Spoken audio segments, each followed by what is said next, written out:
अस्सलाम वालेकुम। आप देख रहे हैं टीवी 49 न्यूज यूके और मैं हूं मुनीर पीरजादा।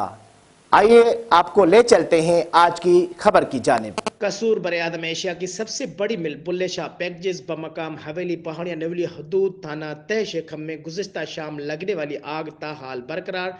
2 अफराद के झुलस कर फौत होने की इतला, दीगर दर्जनों मुलाजिम मस्जिद झुलसने की भी इतला। रेस्क्यू ऑपरेशन जारी। तहरीक अल्लाह अकबर पाकिस्तान सिटी कसूर के कारकुनान भी रेस्क्यू ऑपरेशन में पेश।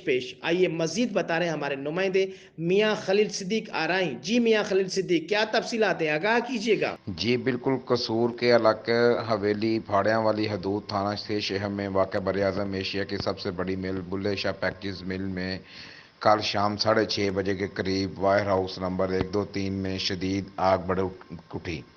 आग लगने की वजह वायर हाउस का ख़राब लिफ्टर बना, जिससे मरम्मत करके स्टार्ट किया गया तो लिफ्टर को आग लगने से वायर हाउस के शेड को आग लग गई, जिससे वायर हाउस में पड़े सिलेंडर फट गए और देखते ही देखते आग ने शिद्दत इख्तियार कर ली, जिसे कई मीलों दूर से भी देखा गया। इतला पाकर रेस्क्यू 1122 की गाड़ियां और ज़िली इंतज़ामिया मौके पर पहुंच गईं।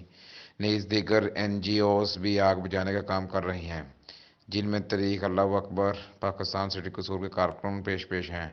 आग लगने के वक्त मिल में हज़ारों मुलाजमीन मौजूद थे। बसोक ज़राए से जुलस कर 2 अफराद के जाँ बहक होने की इतला है, जिनमें से एक का तल्लुक कोट राधा किशन और दूसरे का ताल्लुक लाहौर से है। नीज़ दर्जनों मजीद अफराद भी झुलस गए हैं। आग की शिद्दत कुछ कम हुई है, ताहम आग पर अभी तक काबू नहीं पाया जा सका और मोतबर ज़राए का कहना है कि ये आग अगले 2 रोज़ तक बमुश्किल कंट्रोल की जा सकेगी।